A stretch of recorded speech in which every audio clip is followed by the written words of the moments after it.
Hey everyone, welcome to That Pedal Show. Viewers, comments and questions. Dan here. Mick here, hello. Hope you're all wonderful and beautiful and happy and sensual and all that good stuff. Hello everyone. I was in the middle of getting down a glass of water, which I will do in a minute. But once again, I got logged out of both devices right at the go live time. Yep. I can sit there like for hours editing a video and not get logged out. It doesn't make any sense. Well, Is it just... maybe it's like, oh, lots of activity. Maybe there's something fraudulent going Oh, on. okay. It thinks it's being kind. Yeah. Helping. Anyway, Yes. hello everyone. The best of Mondays to you. Yes. Grey old time in the UK at the moment. I discovered something which I didn't know. Remy Harris? Remy Harris. Remy Harris. Tim White. If you're watching Tim White, thank you so much for the heads up on Remy Harris on Friday. Lovely young man called Remy Harris. You may have heard of him. He's British, plays gypsy jazz and also electric blues. He was in Frome doing a gig at the Cheese and Grain, and a viewer called Tim White sent us an email and said, you've got to go and see Remy Harris. Anyway, I did better than that. Dan wasn't around, unfortunately, but I emailed him and said, come on the show, let's just film a show. And we did, and it will go out this Friday. And it was brilliant. It was Come on up. brilliant. Anyway, that's thing number one I've learned, Remy Harris. Thing number two, you know the old winter solstice? Yes. Which in the northern hemisphere, I would guess, I don't know, in England anyway, it happens on the 21st of December. And it's the shortest day. Yes. It is the shortest day, Yes. but it doesn't necessarily mean that the mornings continue to get darker until about now. Oh, really? Yeah, because of the offset, the elliptical orbit of the Earth around the Sun and the way the Moon works, apparently, or something like that, the mornings in the UK continue to get darker. Because I've been waking up going, hang on, we're a month on and it's still dark. So the mornings are darker now than they are on the 21st of December. That's just awful. But now they stretch out real quick Okay. from now. Because you've noticed the evening's getting lighter already. Yes. Yeah. Apparently it's 40 days until it's sunshine at 7 a.m. again. Yeah, it's Blue Monday today, for those of you interested.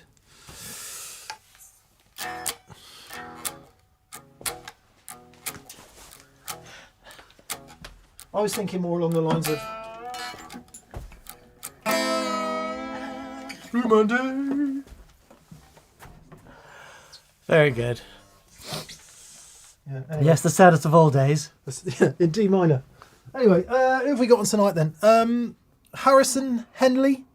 Lefty O bass, Scott Curry's on. Zoot Allures, g'day mate. Mark Kemper, how are you, Mark? I must give you your Rickenbacker back. Rickenbacker backer. Rickenbacker backer. Gordon Rank is on, hey buddy. Mick Ed, Mark Member, Harrison Henley. James Cuff, Zoot Allure. Rip Fulke, Greasy Kitchen and Dirk Thomas. Dirk Thomas and Chris Turner and Tom Lundholm. Dirk. Scott Gaylor. Josh Lawless. Giorgio, how are you, buddy? Giorgio. Beautiful. C. Bink, Dan Clark. Careful how I read this one out. Kira Joyner. Justin Carball. Holmesverse. What's the matter? No. What's the matter? No, it's all good. What's the matter? It's all good. Seriously, what's the matter?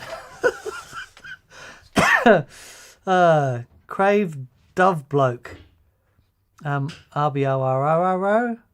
John W777. G'day, mate. Square Wave Symphonies. James Blessed. Live at Minky's. Very nice. Jeffrey Ogden. How cool. Chris Turner.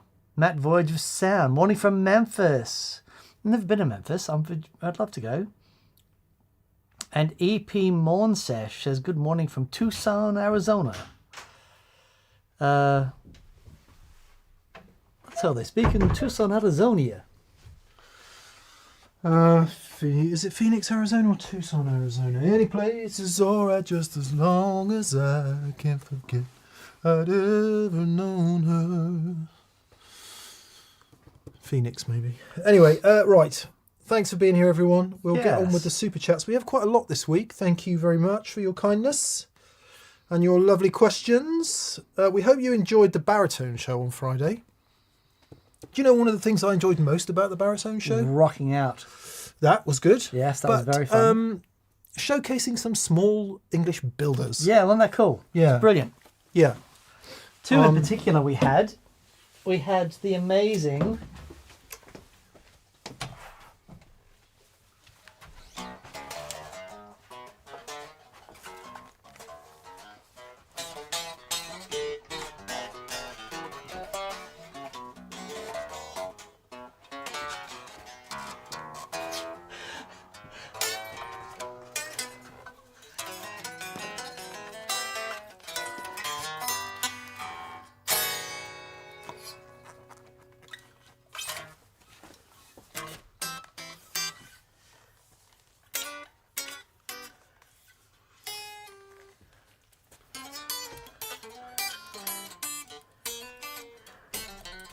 West Valley Guitars and Carl Longbottom Guitars. Carl, sorry we didn't quite get the pickups information right. Did we get them wrong? One was a Mojo and one's something else, and I think we just sort of glossed over it by saying they were Filtertron types. Oh, okay. Yeah. Anyway. That's So me that for was the rest of the show.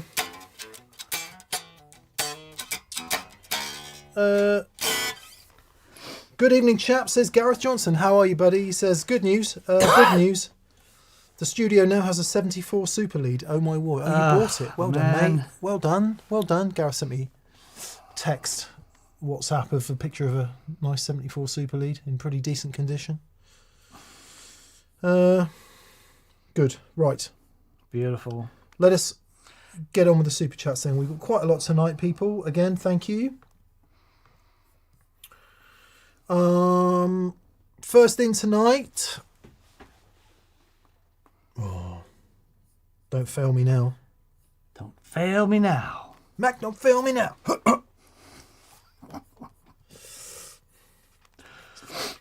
please. What is the problem? What is the problem? New Zero Canter says, I love seeing you guys learn and get a new perspective on things on camera. The baritone show being the most recent. Yeah, it's a journey. It's always a journey, and learning new stuff makes it more fun. Definitely. This has been a baritone thing's been an absolute revelation for me, and I am going to set up Butters as a drop C guitar. So that's going to be interesting. But man alive, Good news. it's so Good noise, good. I mean. So I've been logged out of this one now as well. Oh. If you had a Fender Super 6, you could just put a set of these strings on it, right? And just have it as a normal baritone guitar. Yeah, you've got 2 extra inches of scale length. Jeez. But yeah, I think, so the whole Wichita Lineman thing, it's Carol Kay that plays the opening phrase. Is it really? Yeah. Oh man, she is just the coolest. Well, according to Wikipedia, it is.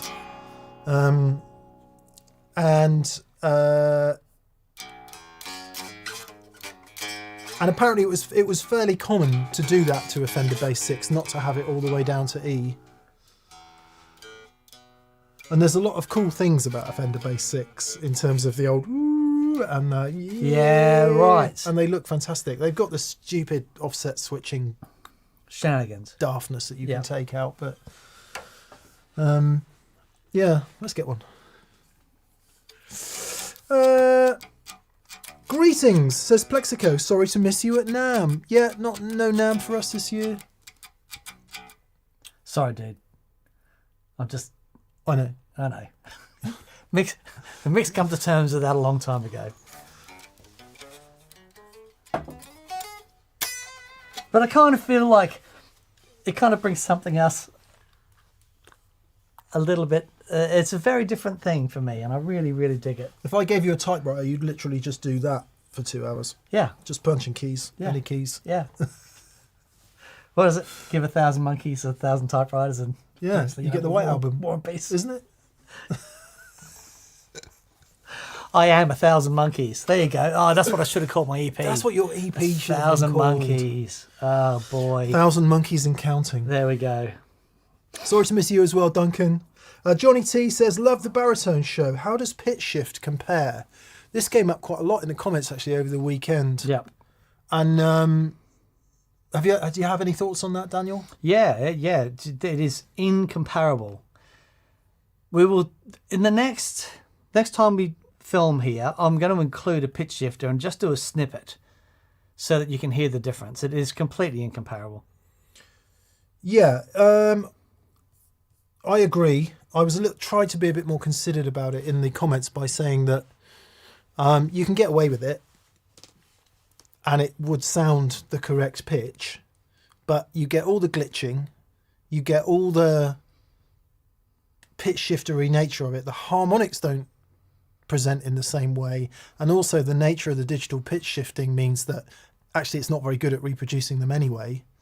So you sort of get a very 2D, slightly out of focus version of what you're getting from the actual real thing in an analog sense. So yeah, you like all pitch shifting, if you use it as an effect like Steve Vai uses it, or amazing, insert loads of other guitar players here, it's really cool because it's its own thing. If you're trying to fakey an actual thing being down tuned, it's not very good. Not very good. No. Because even the polyphonic ones, even if they can handle polyphonic, it just gets all weird, and it doesn't fake for long, I would say. Do you agree? I would agree. 100%. Not dissimilar to digital 12-string there you go emulations. Yeah Oh exactly. Man, I want a Rickenbacker so bad now. I've been Googling them all weekend. Right. Rickenbacker 12-string. Right. For reasons that may become apparent. The 1993 model has a wide nut, but you can't find them. Brilliant. And the 660, like the Tom Petty one, has a wide nut. Yeah. You can find them, but they're like a child's guitar. Okay. So help me out, Rickenbacker people. What should I do? Yeah. Because I can't do the normal nut width on a 12-string. You need to go into an old 70s second-hand store that specialises in stringed instruments called a Brickenbracker. That's very good. That is very, very good. That's funny for so many reasons. It is. Oh boy, there you go. You can imagine, can't you? Hello, Mr. Brickenbracker. Have you got any... Get out. Hello, sir. It's been a hard day's night. Yeah. Swizz871, hello Swizz, says, leg ends. Rack units have always eluded my purview and would be curious to see some included in the show. Perhaps a comparison to pedals, perhaps something more fun. I'd love to see you explore the processes and some tones. Well, funnily enough, in just over a week, we've got Steve Rothery coming back. And he's going to talk about the 2290, isn't he? Yeah. So we're going to get into that, 2290. which reminds me, we should get one of the new TC pedals. But yeah, I agree. It would be fun because the hypothesis that Dan and I would put forward is that actually modern digital pedals are much better than old rack units. Which clearly isn't true. But it is true in a way, in that they are far easier to use. They interface with guitars and amps much more easily. They fit on your pedal board. They're much more cost effective and they're easy to power. So once you factor that all in, you're better off getting a Strymon Timeline than you are some 80s rack delay. So that would be the hypothesis. Let's see how far we could prove ourselves wrong. Yeah.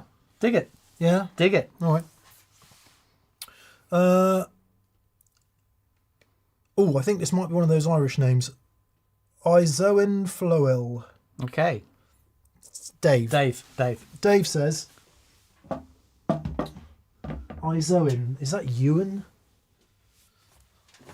Anyway, missing super chat, which I think BV has put it in. Here it is. Let us know, Izoen. Isian? Yeah, give us a phonetic Yeah, spelling of give her us an name. idea. If Vindictive Guitar Gods said you could only play one brand from now on, and it's not Fender or Gibson, what would you choose?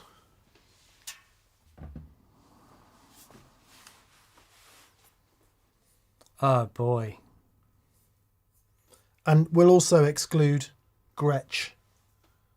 Any of the classic brands. Is that the Okay. nature of the questions? that's- Well, let's say you could have answer one. You can have another classic brand if you want.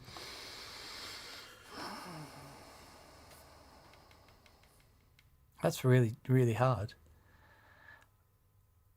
I would say something.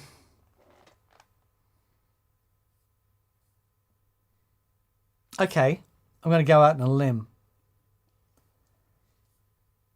The best non-Fender T-style guitar that I can remember playing, and I haven't played the El Pablo Nachos, Yeah, the Nacho. Yeah, it's the Hahn, is it? the Ha, Ha. Haar. So you'd play Ha. I'd play a Ha guitar. What would I play?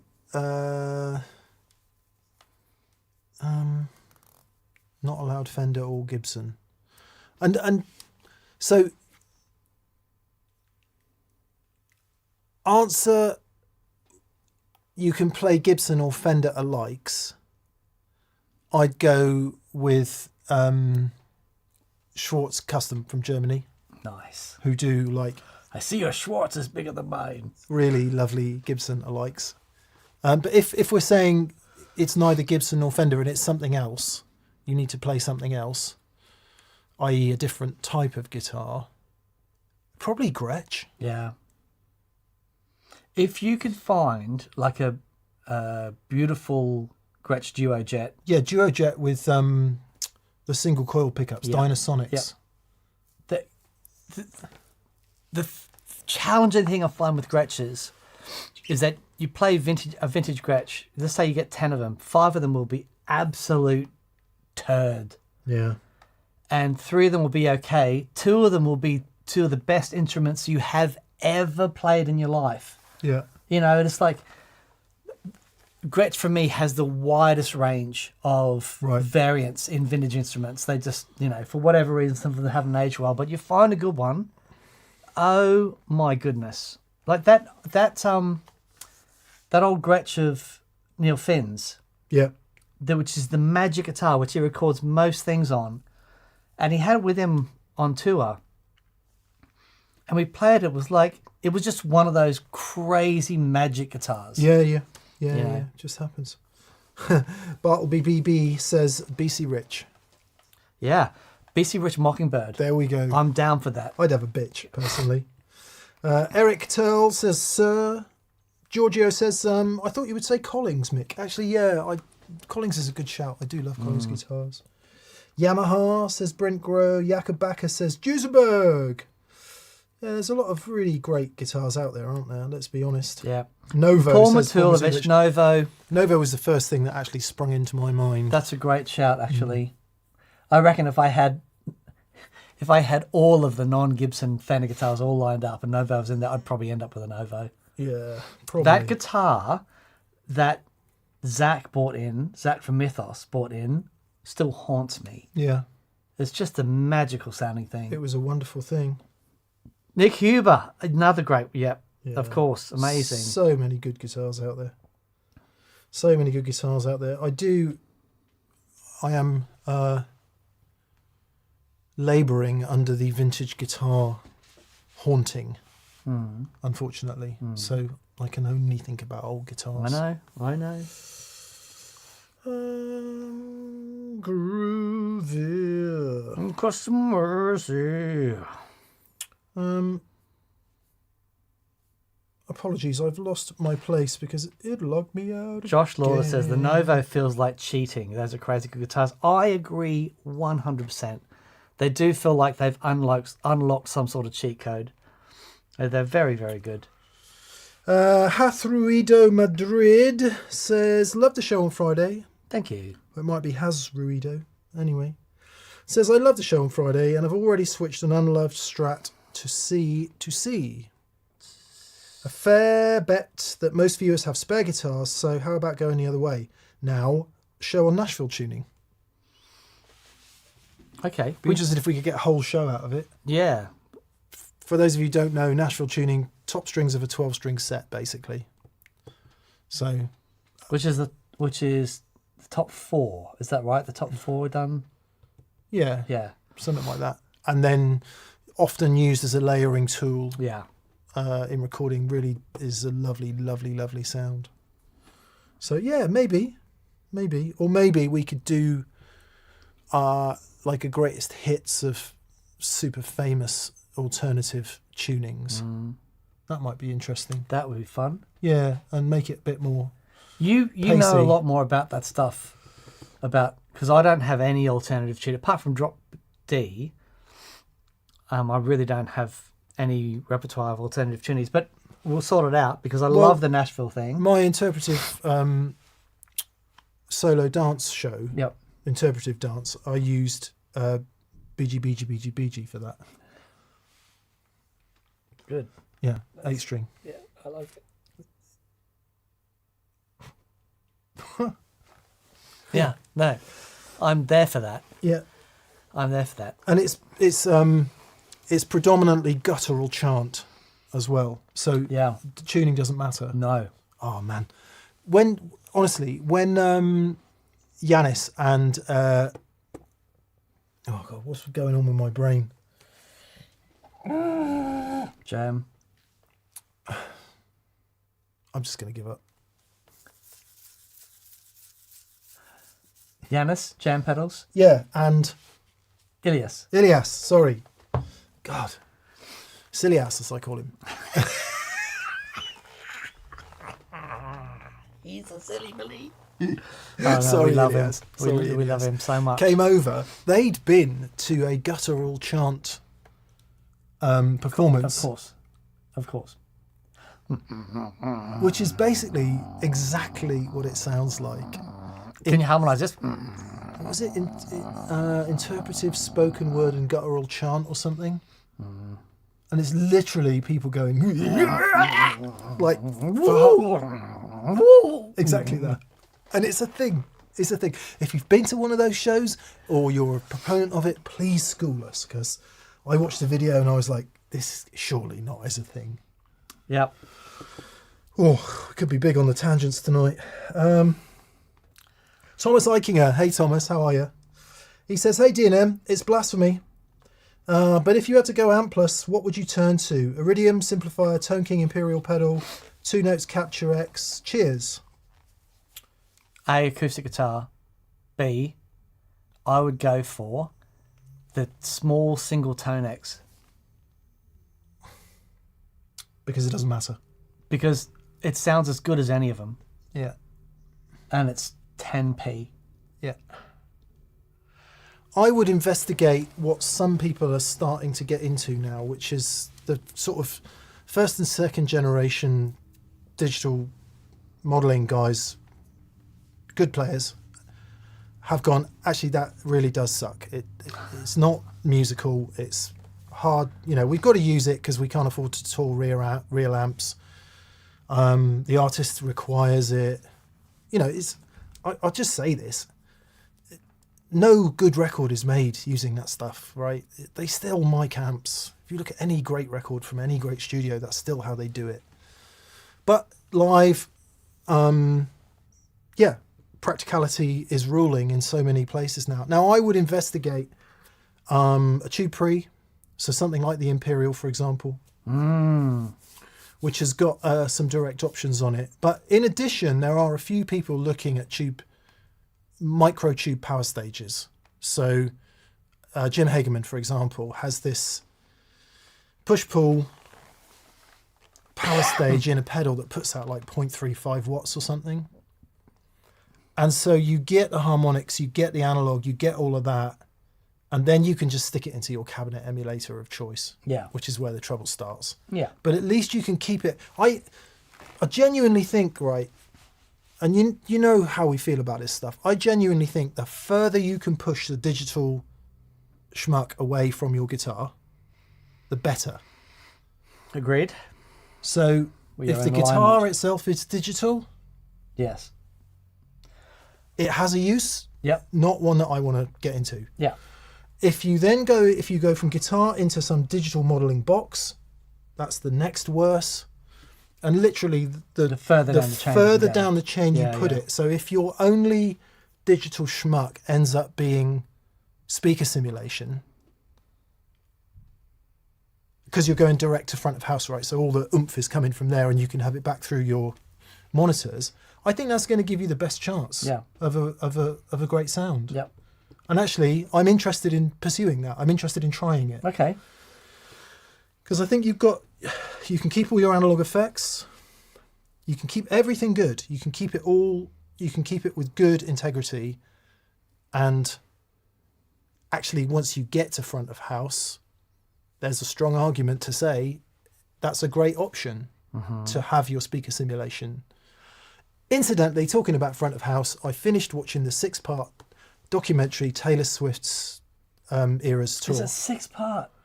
Mate, I'm going to say it. I think she has the integrity of any artist you can mention. Oh yeah, no question whatsoever. Yeah, it is astounding what they've pulled off. If you're a Swiftie or if you're in the least bit a fan, you will have already watched it. If you're in any doubt that a modern pop star is not a genius, watch it. It is astounding, inspiring, an incredible piece of work. Yep. Really, really amazing. Anyway, sorry, I was thinking about why the reason I started thinking about that was certainly if you have the good fortune to play bigger venues, then yeah, I mean, you know, in an old school sense, taking a loud valve amp on stage in a modern production environment, getting harder. It's getting harder. Yeah, I guess it depends on where if you're in a band and the band is all about, you know, delivering it and blah, then for me it's almost impossible to do it without real amps. But you can be you know, playing to 20,000 people and having a 10-watt amp on stage is too loud if what you're doing is backing up a singer, you know, and you're in a, you know, that sort of production thing, Yeah, that sort of situation. If the music requires completely. it. Yeah, I agree. Like I would never ever want to see a band like Foo Fighters Yeah, absolutely. not miking amps. That would be a travesty. There was I gotta find you this clip. There was a band. It was basically an install happening just outside a record shop, right? This young punk indie band, and they just looked fantastic, and they were absolutely going for it, and that they sounded brilliant. And I'm looking at that, and the energy and the vibe they had is like, you can't do that unless you're plugged into the Marshall and it's cranked, and it's giving that sort of absolutely guttural, just so connected thing that everyone is feeding off that energy. Yeah. You know, you can do it, however, if the performance is a rehash of something that's been, and you are recreating something. But if what you're doing is creating something from scratch, as an artistic, creative piece of offering, there's nothing like adding to that with the proper, you know, old school bit of ooh. Yeah. That's really interesting what you're saying about reproduction. Yeah. Like, so a lot of modern shows now are sort of, you know, where the seats are like 300 quid and the front row expects to hear the record. That's what they're there to do. Yeah. Then, yeah, you don't want too much variation when that's happening. Yeah.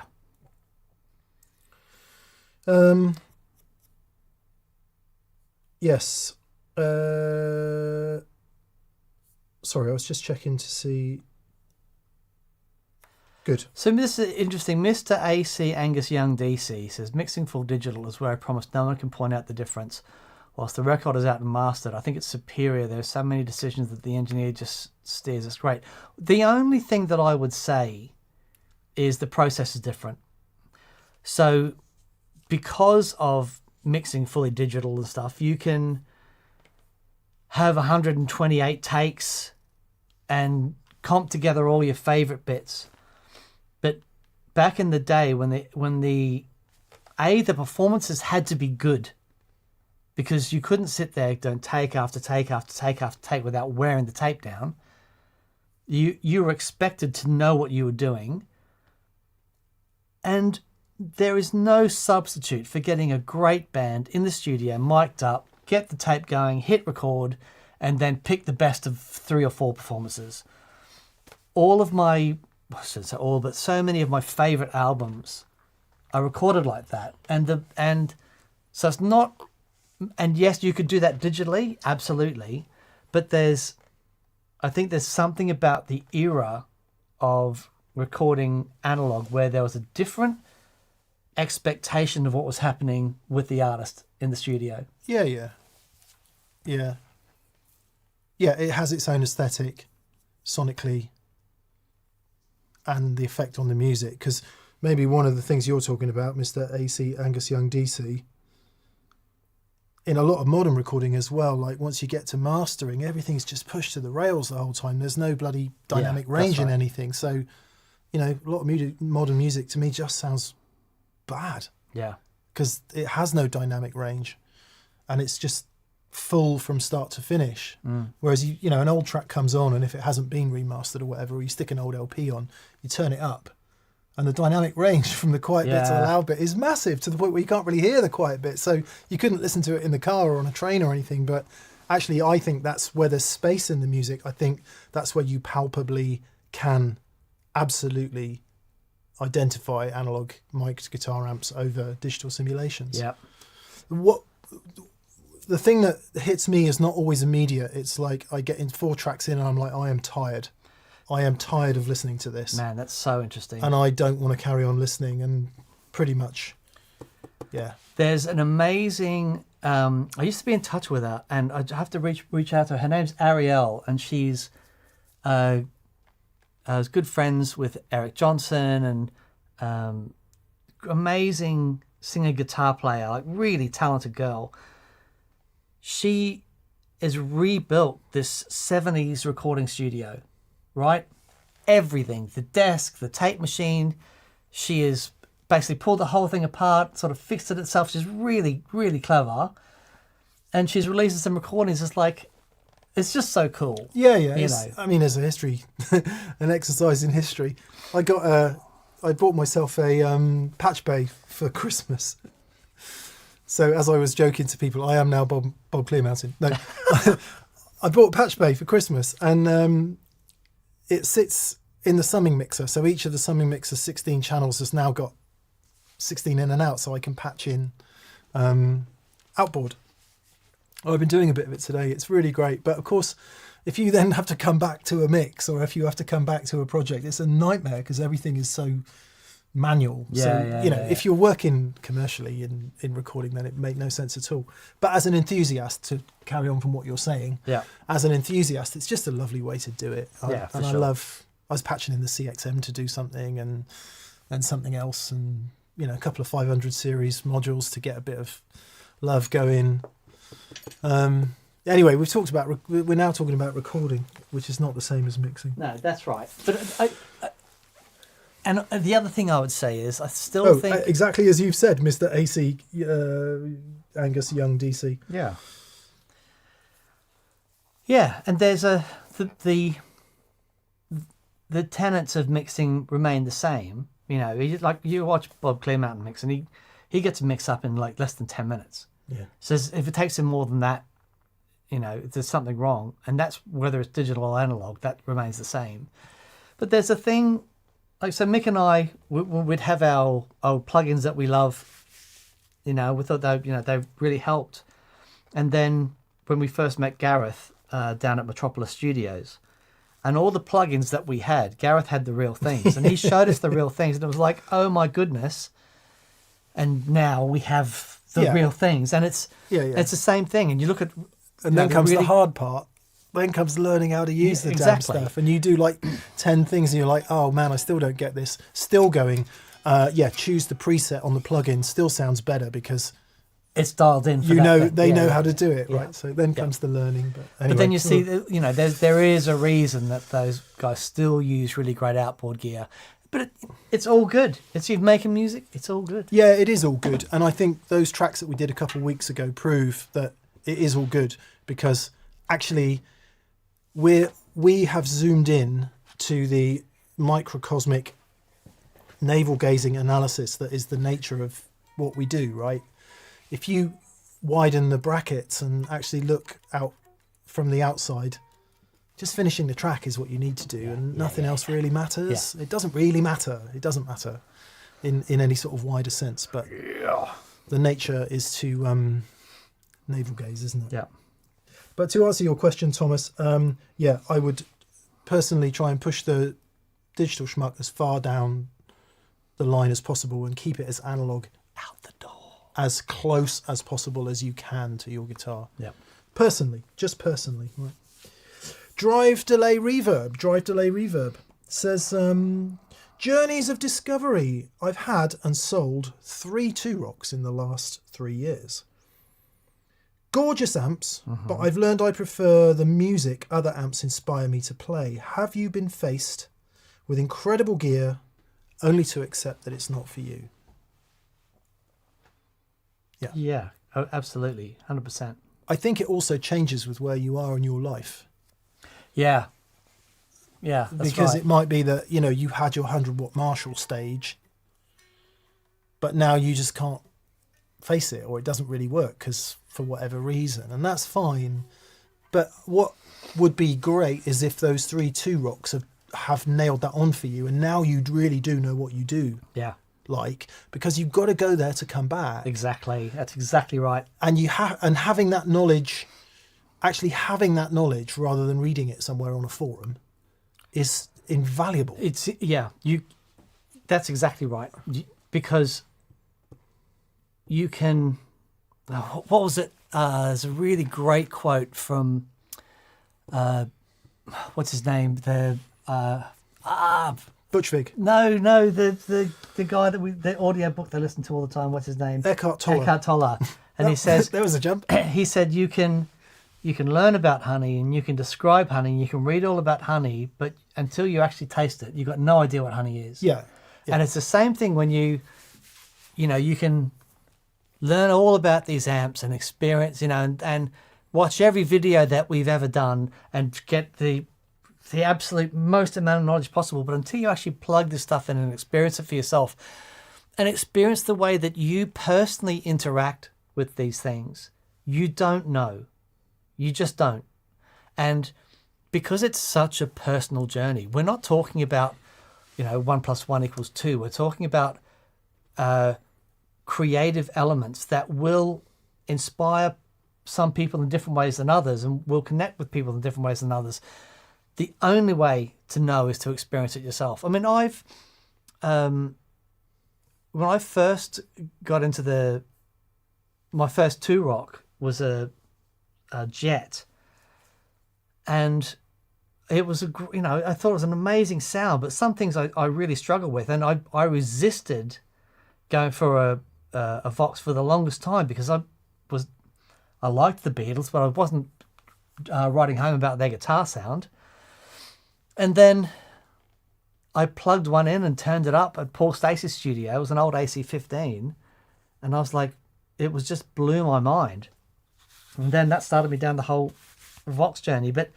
And that's not to say that the 2-rock wasn't amazing. It absolutely is amazing.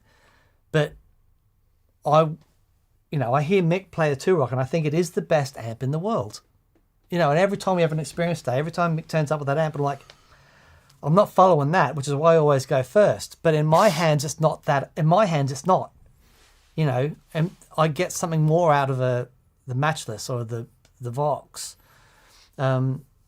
So the gear doesn't mean the gear isn't incredible. It absolutely is, but it might be that you connect with something. There's something that you want to hear that brings something out of you. and it never ends. It never ends. You do that one gig and it's just like perfect. Everything is perfect. It's like, oh, I'm never ever changing this amp as long as I live. Yep. Next gig, this is the worst amp I Yep. have ever played. Yep. Everything's exactly the same as it was the night before. And you end up chasing that dragon for the rest of your life. Welcome to that pedal show. So yeah, all right. Hopefully that answers the question. Drive, delay, reverb. Hoofbert says, "Hey DNM, great show on Friday. I have a Harlot, Kingsley Harlot version 3 on my board, and I would have it always on, but my fuzzes seem to smash its input. I run gain lower than 12 o'clock. Any suggestions? Cheers from Andy." I think we can relate to this, Andy, and we've remarked upon it a couple of times. It is the one significant downside in tube overdrive pedals for me personally. The input. Yeah. Yeah. They're so much more sensitive to what you put before it. And I have the same issue with the Alexander that I use. Maybe slightly less so the Juggler version 3 because that's more preampy in nature. But as you up the gain, yeah, absolutely. What to do?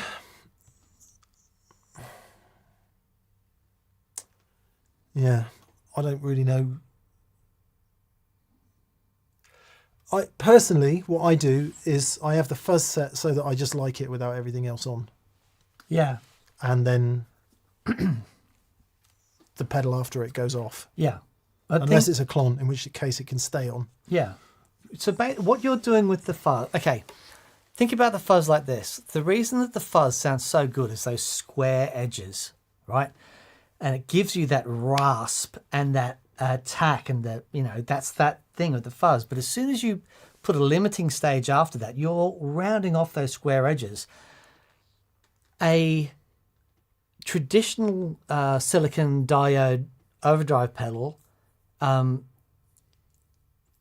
it's not that it won't be soft, and it does limit, but a valve input stage limits in a specific way. And if you've got that cranked up that you're getting distortion, especially from the Harlot, I think it would be different if you were using a Page or something like that was a bit more open at the input.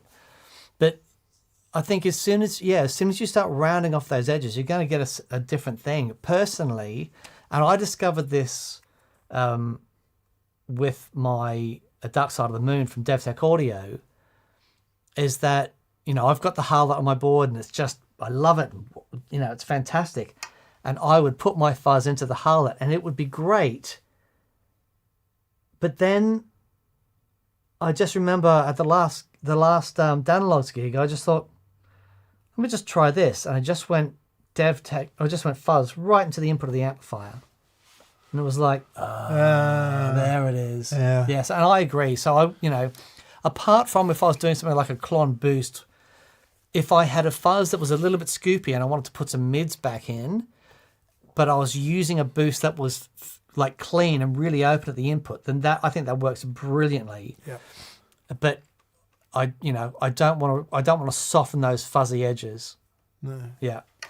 On the subject of gain structure, one of the things, this Friday's video will be Remy Harris, and we talked about Gypsy Jazz for the first 40 minutes and then had a little break. And then the reason he was here is because they do Peter Green tribute, Peter Green's Man of the World, they call it, I think. And Remy uses the Les Paul with the magnet flip on the... Okay. To get the greeny sound. Yeah. And he spends a lot of his time there, and he runs through at length in the video how his guitar sits basically in the middle position, out of phase pickups with both volumes on 5. That's where it sits. And then pretty much it is pedal board, right? The stuff that needs to be on is on, except for a little reverb, a big reverb, and a bigger reverb. Wow. Those are the only things he switches on and off. Really? Every other sound is on all the time. Is by literally changing those manipulating the relationship between those two out of phase pickups. Unreal. And at one point I said, look, hang on a minute then. Just go on your bridge pickup for a second, can you? Whack the guitar up and tell me what it sounds like with it all full out. And the amount of gain is like a low to mid gain distortion.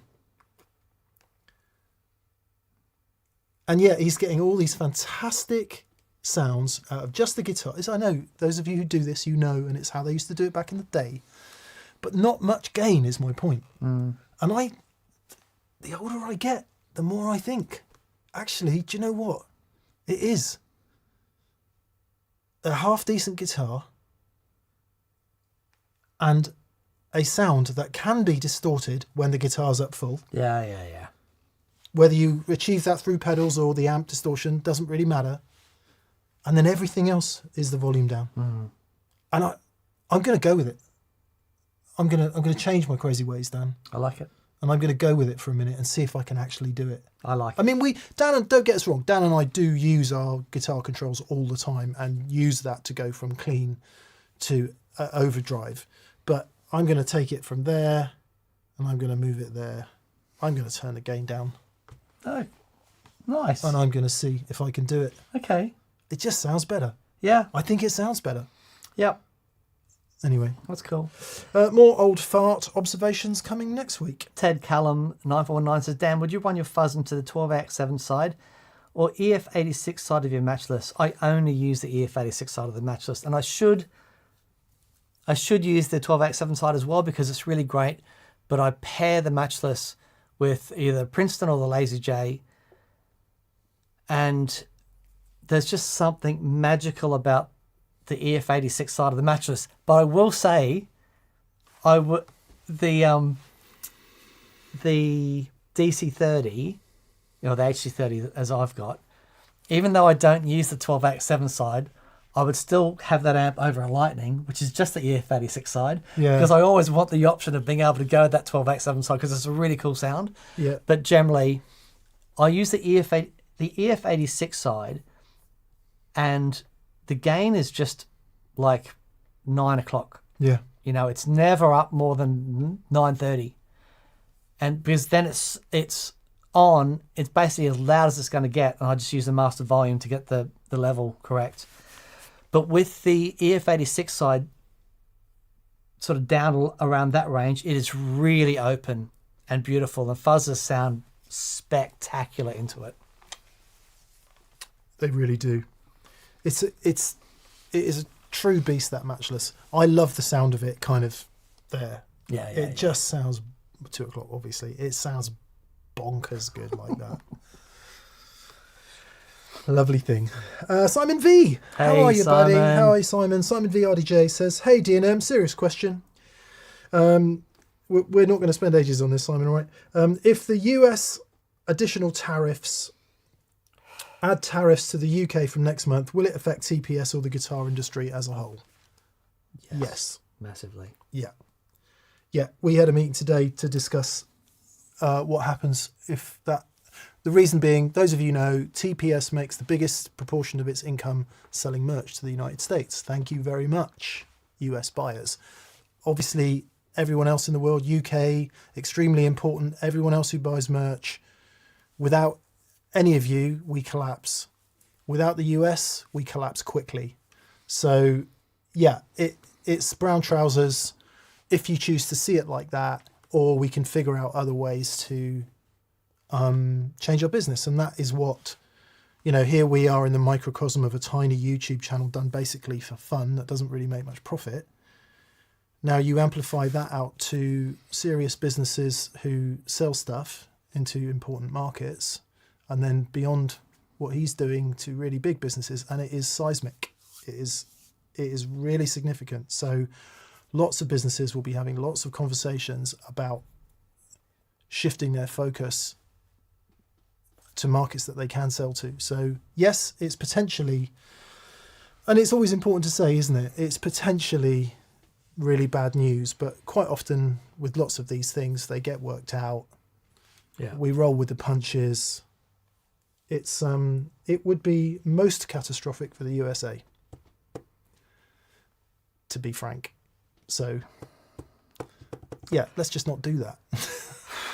Man. Yeah, Dan's been having a bit of a tough time with it. So thanks for asking a question. And, if anyone's annoyed by the answer, that's the truth. Yeah. That's the truth. Bit of seriousness. Let's lighten the mood, shall we? Broken Oars Podcast. Broken Oars Podcast. AJ here.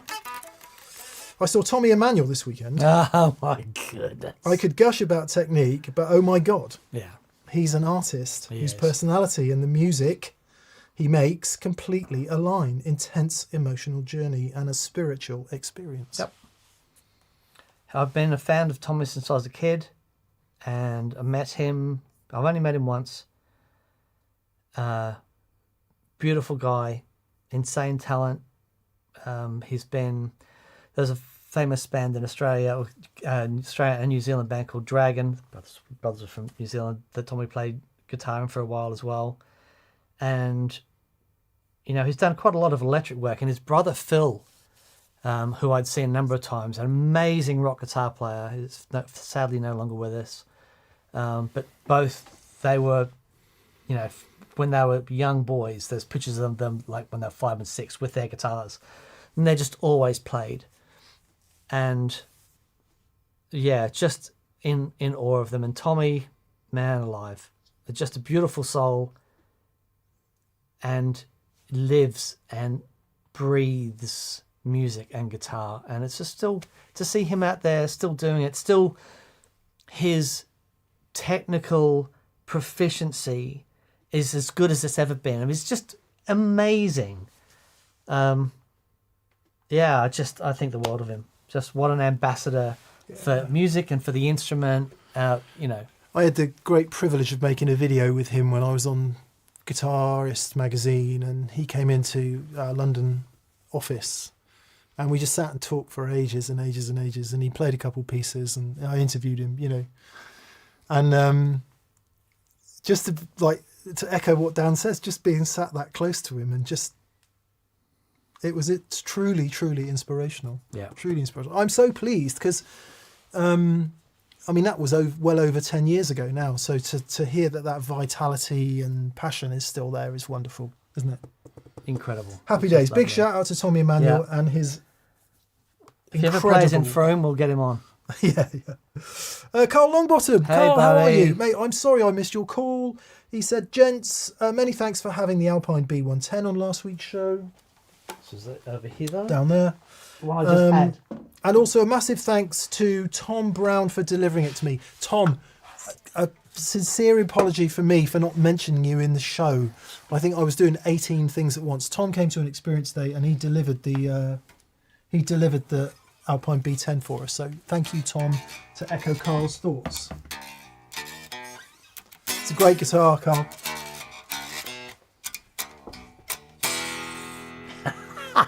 Actually, I also want to correct a technical inaccuracy that I introduced, Daniel. My friend Paul, hi Paul, if you're watching, lent us this. Yep. It's 27, not 27 and a half. Heaven So- found. Potentially not the first time we've been a half inch out.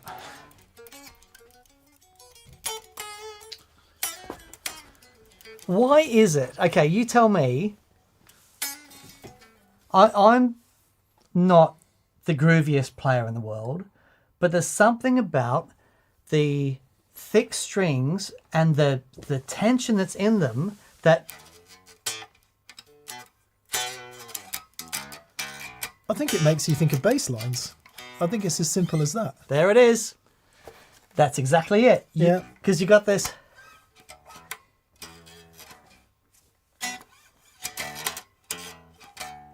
Yeah, man. Yeah, that's right. I had that hadn't clicked for I me. mean, I don't know if it is that.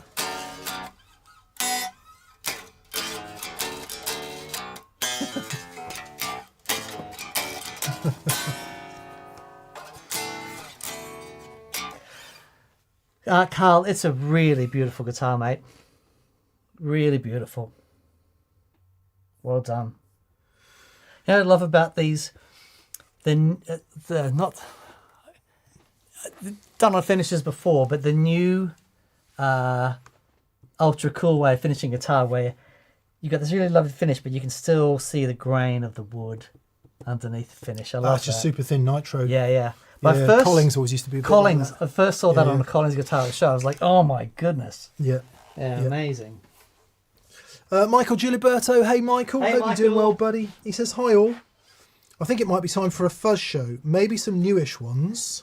What about DevTech's latest Kingtone compared with their classic inspirations? Maybe. Yes, Michael. And Marcus, if you're on, Marcus Reeves, sorry, I haven't got back to you either. I'll tell the story in a minute. Marcus has assembled a whole bunch of really, really fantastic things for us to have a look at again. Oh, brilliant. Which he did one time before. So, yeah, sorry. What's happening, we're about to have quite a significant move round in the studio Yeah, very exciting. to create some more space out there so we can have a separate control room and studio. And also it'll give us a separate filming space where we can do various things from. But in order to do that, it is quite the undertaking. So I've been editing like mad, trying to get a couple shows in the bag, which will give me a couple weeks clear to get on with it and start doing it. And that's why I've been rubbish at replying to people. I've literally been like nose down trying to do stuff. So Marcus, I'll come back to you and we should definitely work that out. Michael, that's a great idea. It's very hard, right? Comparing, let's say in DevTech's case, a nice old Big Muff with the new version thereof or whatever it might be. Because the original ones varied so much. Yeah, that's right. You know, you put two next to one another. It's like, how are they so different? Yeah, brand new, straight out of the box. They would be, the variance was so huge because the tolerance and the components back then, you know, when they were released, they were so popular. Everyone wanted one, so it was like everything they could do to get them out. And there are stories of, you know, 10 fuzz faces would arrive in a shop and the staff would descend into the box, pick out the 2 good ones and put the rest on the shelves. That, you know, the one of the great things about the modern boutique builders is they are so pernickety about the exact gain and leakage readings on the transistors, and they've worked out which ones sound good for the design, and it's, you know, it's great. So you buy a Reeves or you buy an Analog Man, you buy a what's it, the GE, what General Electric, what are they called? R2R Electric, or Oh yeah, cool. you know, lovely things. any of those guys, you're going to get a really consistent, amazing sounding fuzz. Back in the day, when they were just cranking them out, you really had no idea what you're going to get. Yeah, exactly. Like a box that. of chocolates. And it's almost like when you find one, it's like, and you like it, get it. Yeah, absolutely. Just get it. Yeah. And keep it. John Pardo. Hi, John. How are you, buddy? He says, afternoon. First super chat for ages. Finally got a workshop set up. And I'm trying to start to build pedals. Oh, brilliant. How Well cool. done. Hello, Sailor Joe is my guru. Have bought the Thorpe Fuzz kit to start with. Kit build challenge in 2026, ? Great idea. Amazing. We've always said we don't want to do it in the past because I don't know why. Let's do it. Yeah. I'm up for it. Yeah. Great. I'm up for it. William Young. Hi, William Young. He says, hi, DNM. How long do you persevere with a pedal you didn't immediately connect with? I love the idea of the Mobius, Strymon Mobius, but now I have it, I'm struggling to get anything out of it. See you next Friday. Oh, you're coming to an experience day. Oh, Nice one, brilliant. That'd be fun. William. It's every situation is different. Like, I can talk about your Mobius. I'm a big Strymon fan and have used and still use a lot of their stuff. It's fabulous. The thing for me with the Mobius, and I've set Mobius up on other artists' board who use it and have had great sounds out of it. So it's fab. For me, because modulation, specifically phases and flanges, are such a big part of in my guitar sound, I'm very specific. I mean, specific enough to, you know, with the guys at Hampstead, create our own flanger, because there are specific things that I wanted. Now, the thing with the Mobius is I find it very difficult with digital modulation, especially ultra short delay modulation being flanger and phaser, which is still, my minute delay in phasing. It's very difficult for me. I've never connected to a digital thing that does that. And maybe that you're having the same thing with the Mobius. In a more general answer to your question, how long do you give it? If you are 100% connected to your amp and your guitar and the rest of your pedals, and you've got a simple pedal and you plug it in, you go and you try to get sounds out of it and it doesn't work. I mean, I know within less than a minute whether it's or not it's going to work in my rig for a simple overdrive pedal or a simple boost or whatever. And it might be that the pedal would sound amazing in a Fender. Like, for example, there's a couple of Pete Cornish pedals that I've played. I love his delays. I love his treble boosters. Amazing. But a couple of his overdrives, I've just plugged in and gone, yeah, not for me. I've heard them played with a Strat and a high watt, and it's like one of the best guitar sounds I've ever heard, but I don't play like that. So, if you're really married to your guitar sound and your amp and you plug a pedal and it doesn't work for you, maybe it's not for you. I think you can tell fairly instinctively, pretty quickly. Yeah, I think Dan's covered it. The only thing I would add is sometimes if you get a multifunction pedal, knowing where to start can be a barrier to entry. So if you know flanges and phasers and choruses and rotaries and all the other things that the Mobius does, univibes and stuff like that, and you're used to using them, then you'll be able to dial up those sounds and decide if they're for you or not.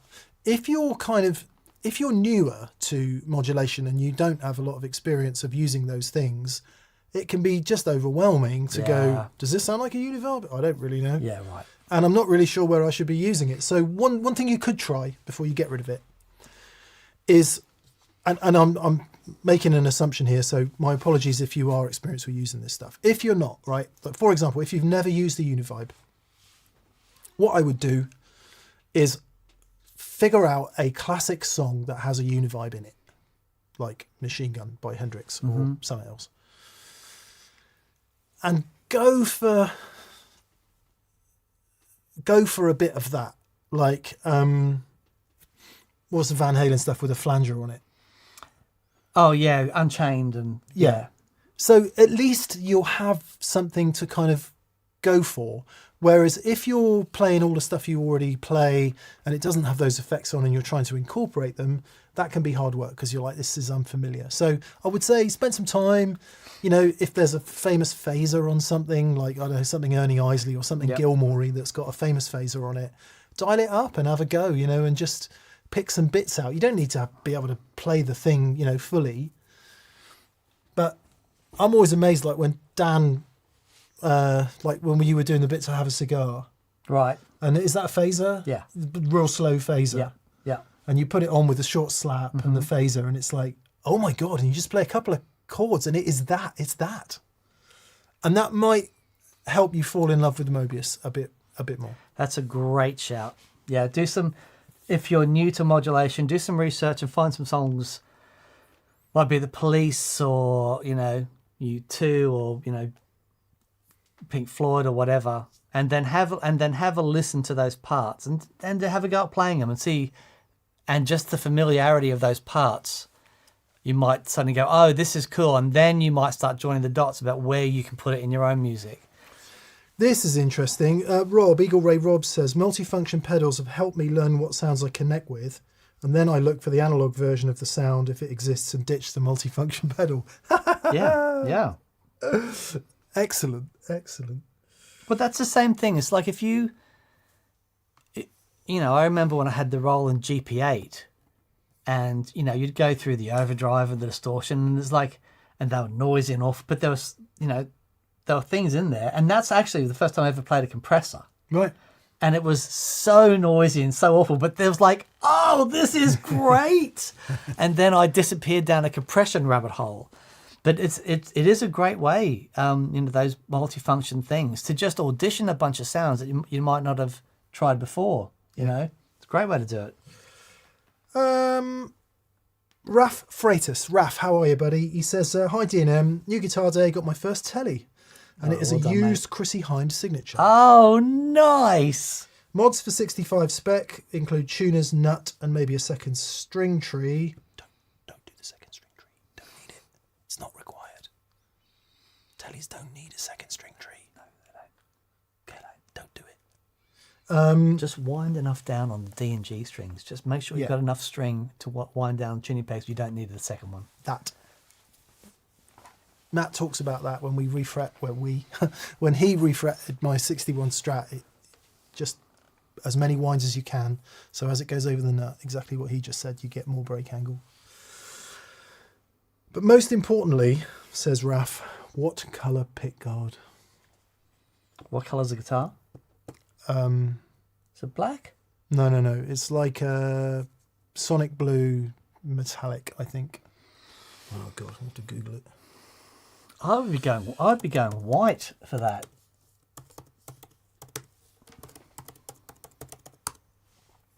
It is faded ice blue metallic. I'd leave. How do I retain this stuff? It's amazing. It really is amazing. I just think the white looks superb on that. White is great. The good news about that colour guitar, I'll just show the people. The people. It's such a cool thing. Right.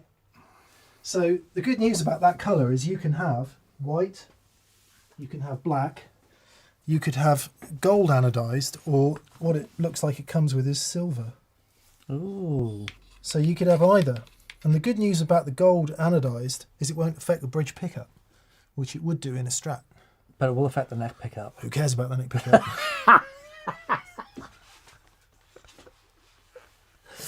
Well said, sir. You could do what Dan does and disconnect the tone control from the neck pickup so it's brighter.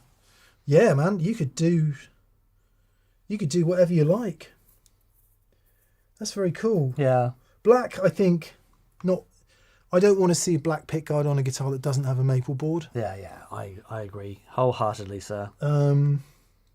Telly anyway.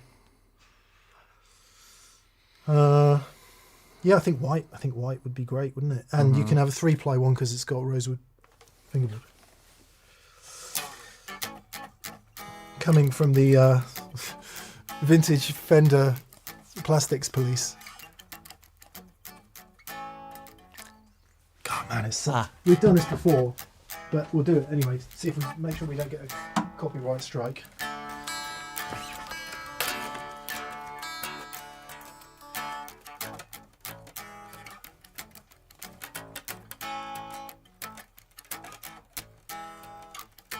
It's got such a bounce.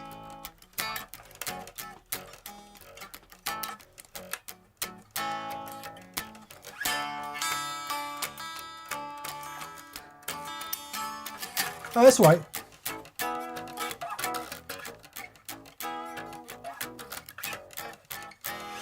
I can't play it with fingers.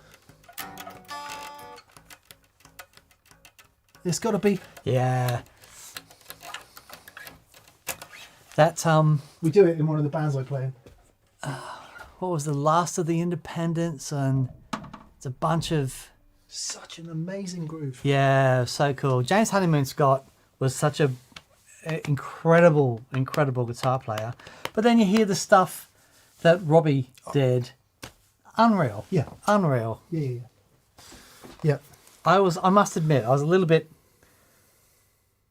of like when he went on with and did the interview with Lee, which was great. I was like, oh man, I really wanted to come on our show. We keep saying we will, but maybe now's the time. Yeah.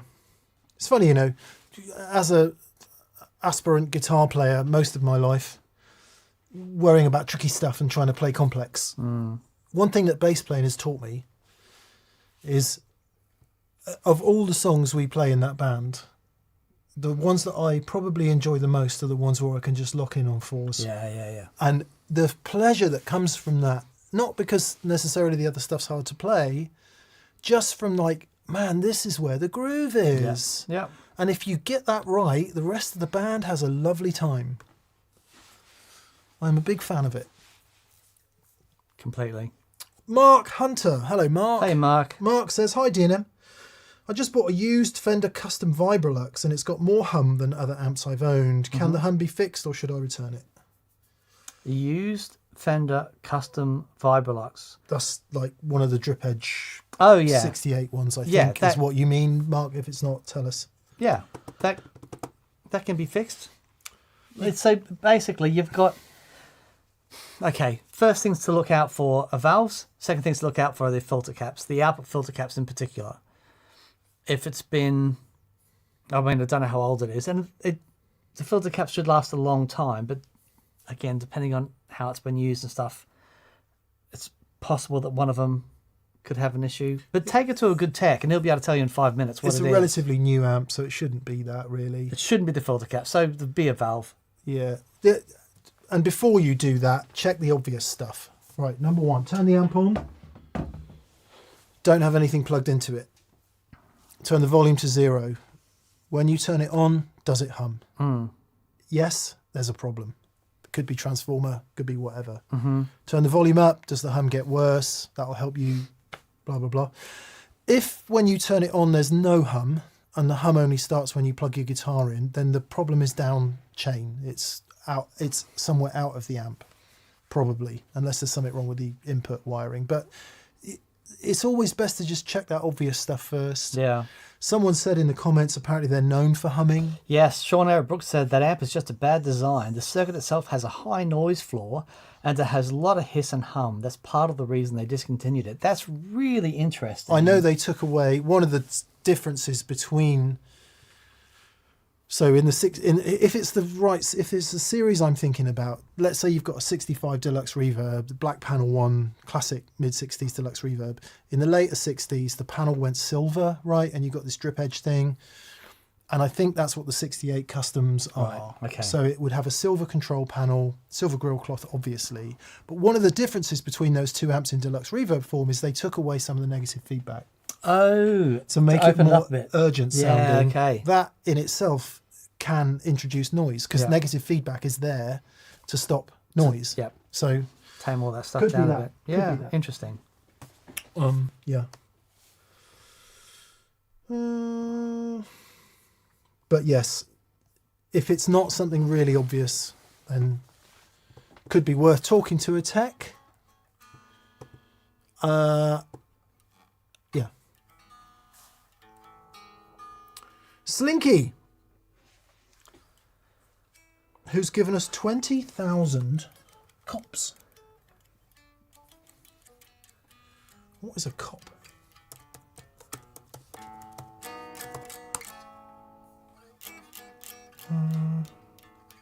Colombian pesos. Awesome. Colombian pesos. Thank you very much, Slinky. Looks like coming from Colombia. Thank you. Says, hi, DNM. Had Gary Moore lived, I think he would have been an enthusiastic TPS guest.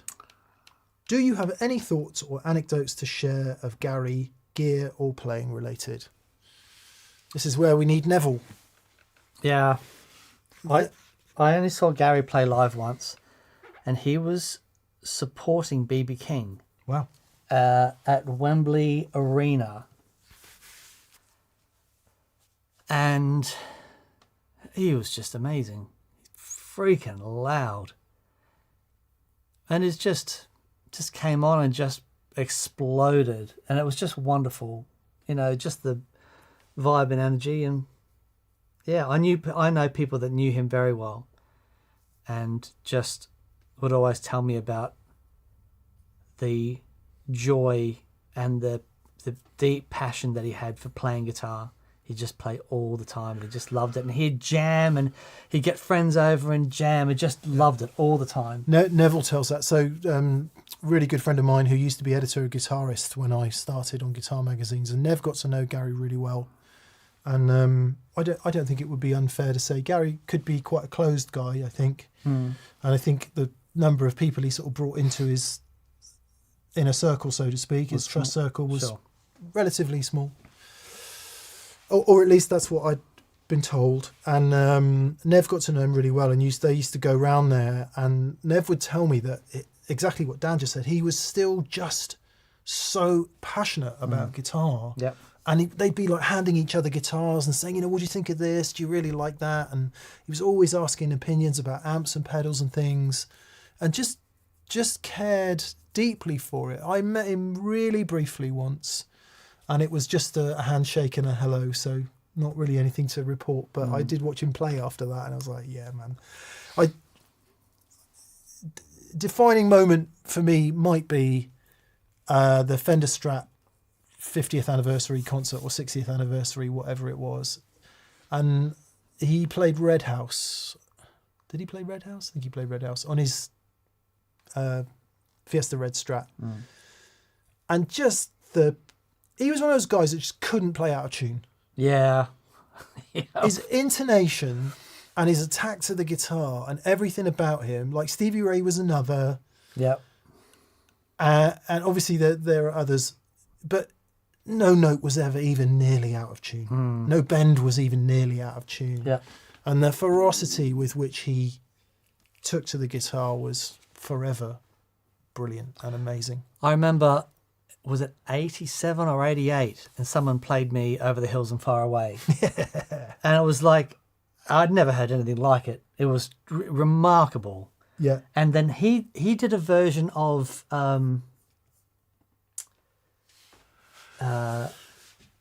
what's it called? Out in the fields. It's so pretty. Diddle diddle diddle diddle. Gonna have fun in the city. Diddle diddle. You'll be fine tonight. You'll be mine tonight to me tonight. Friday in my mind. Oh, right, okay. It's so bad. That thing with all those crazy changes in it. Yeah. And he does this full on rock version of it, which is wild. Well, I missed the heavy rock bit with Gary because of how old I was. Right. So whenever Still Got the Blues came out, late 80s, early 90s, was it? Something like that? I think it's early 90s. I would have been around sort of 15, 16, so that was my introduction to him. Right. And that whole, burst, blues breaker thing, the picture of the album, I don't know if it was on the front or the back, I can't remember, but I just remember it, and that cementing that as an icon. Mm-hmm. He got a bit of stick for that record because he did some stuff with, like, whether it was B.B. King or Albert Collins and Albert King, and he was criticised a bit for just slamming so hard on the playing. But he's Gary Moore. While they're giving it the plinky plinky. Yeah, but the thing is though, it was his thing. That is his thing, and when you hear that Still Got the Blues for You thing, right? And yeah, and you have a look at like Parisian Walkways or whatever it's called. Yeah. And it's like it's just him, and that tone and attack. It says so much when he comes with those first notes, and it's like you can tell that amp is just cranked and on the edge, and it's remarkable, absolutely remarkable. Is that the Soldano they was using then? Yeah, I think he went through quite a bit of stuff. But yeah, such a great sound. Steve Electracy, who was my friend from when we were kids, says our 90s tour manager, famous shot of him carrying Freddie Mercury on his shoulders, worked with Gary Moore, and he said he was by far the best guitarist he'd ever seen. Oh, wow. Yeah, nice. Thanks, Steve. And I remember, actually, Steve, it was you that had the record, and we used to be in your bedroom listening to vinyls, whether it was Tres Hombres or Still Got the Blues, and I just forget how formative all of that was. Yeah. Halcyon days, mate. Halcyon days. Yep. Steve 9292 says Albert King was known for not being so polite. Wasn't known for being polite. He'd have told him to shut up if he didn't like it. Yeah, man. Yeah. I think Howlin' Wolf was the one for that, wasn't he? Johnny T. DIY Mick converts your boards to Laurel. Comment. What do you mean, fingerboards? Yeah. Is that what you mean? I guess it's what you mean, Johnny. I think if I even if I look at red in the wrong way, Dan gets itchy.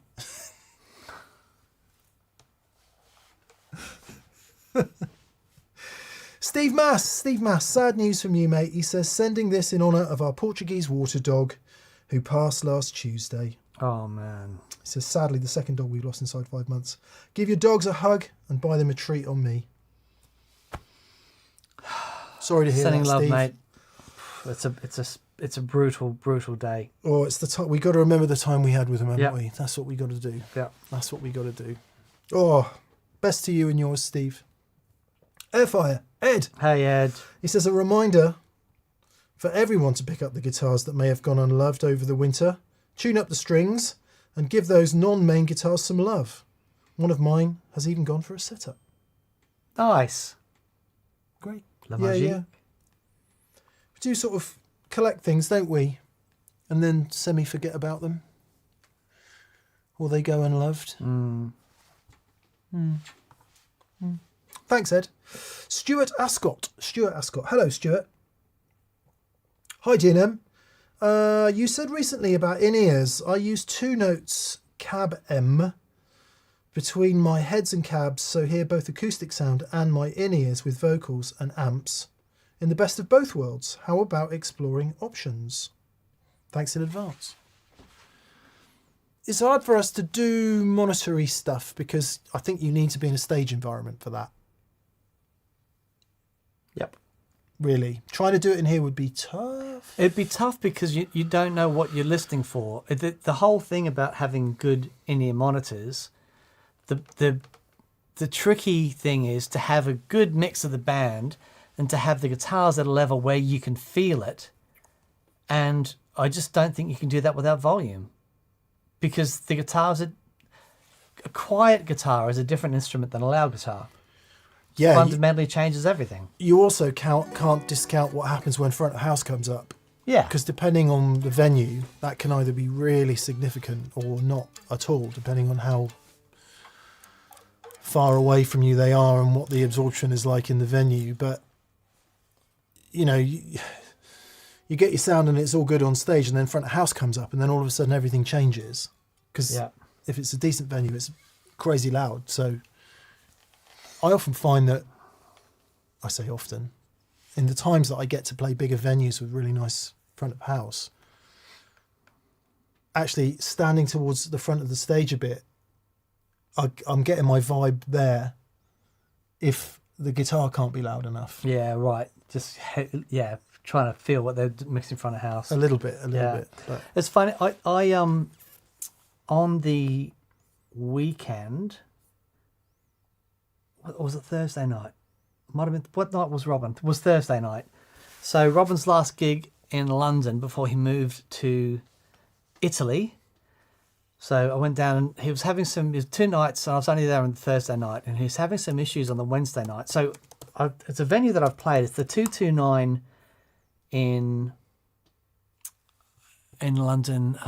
It's across the road from some train station. Anyway, really nice venue, but it's a big room, high ceilings, and like when you get like 50 meters at the back, there's a big flat surface that when you play a note, you hear this reflection straight back off the stage. Yeah. And it's awful. And Robin had this thing where he had his amps, because he likes his amps loud, but he doesn't want to be too loud on stage, so he would face his amps away from him. But in this instance, it didn't serve him well because he couldn't hear anything because of all the reflections. So we turned the cabs up so they were vertical cabs and just faced them so that he could hear them a little bit. They were just, he could get the top end. Suddenly, because he could hear himself so much clearer, volume comes down. oh wow, And honestly, it's a gig I will never forget. He was on fire. And he had the whole night, he had the crowd sort of just here. And myself, Jake Loosemore and Charlie Hunter, the other 2 guys that were in the Dumble video, the 3 of us were stood at the back of the gig, just watching him play. Charlie Allen. Charlie Allen sorry, not Charlie Hunter, Charlie Allen. And so the three of us are standing there, and Robin would just play a line. The three of us, our knees would go. I saw him in Bath a few weeks ago, and he was astoundingly good. Just, man, Yeah. just unreal. And his tone was just beautiful, and yeah. But the difference, if you're an artist and you rely on being connected to your instrument to say something, you've got to hear yourself. You just have to be able to hear yourself and feel connected. Because if you don't, then you're playing by memory. And it's a different thing. And playing by memory is cool. And, you know, everyone that's done a wedding band or, you know, that sort of thing, a lot of the night is just playing by memory. Oh, yeah. You know, It's just cacophonous noise. completely. I mean, I guess that's where nicely controlled in-ears really come into their own. Yeah, absolutely. Because you can, you know, if you've got control of your mix, and if you, so many venues now have got like a Behringer X32 or something like that, and you can have the app on your phone and control your own monitor mix and stuff if you can be asked. Yeah. I think that's how a lot of places work. Then it can be great, but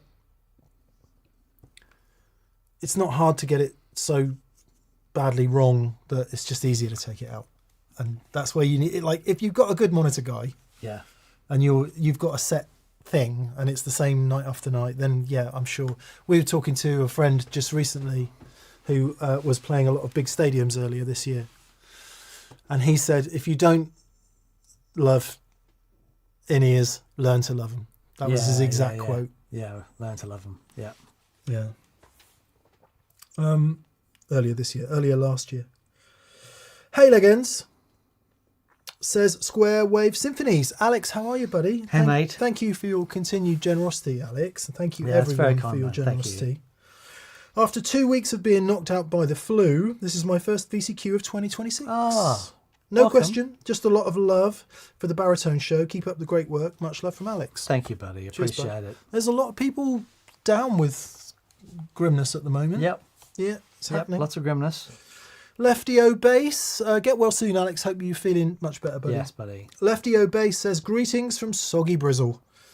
I've had level 5 man cold over the weekend, so snuggled here, wrapped up with warm tones and a voice that's gone very baritone. Get well soon, any stricken TPSers. Nice. There we are. Yes. It's a good time to sing. Oh, yeah. Didn't, now let's see. On that really important Peter Gabriel record, So? didn't they do, there was one of the vocals on there where he had to, I don't know if it was have a couple of whiskeys the night before or whatever, but they wanted to do the vocal like first thing in the right. morning because it was a particular, Yeah, I've Resonance. done that. I've done that. Got up and, you know, into a 4-track because that's the sound. What's your mate? What are they building in there? He's got Tom that. Waits. Tom Waits has got that permanently. It's permanent, yeah. It's great. yeah, Tom Waits after a few whiskeys would basically be Darth Vader, wouldn't he? What's he building in there? I think it's a Death Star. He's got no X-Fighter, you see.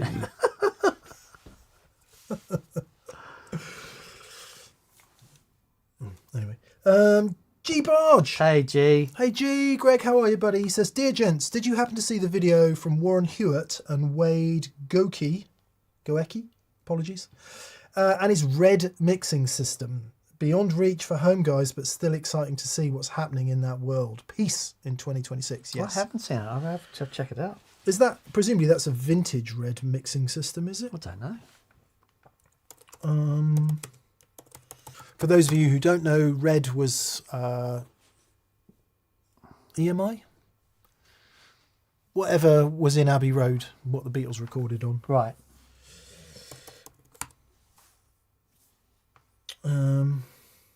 No.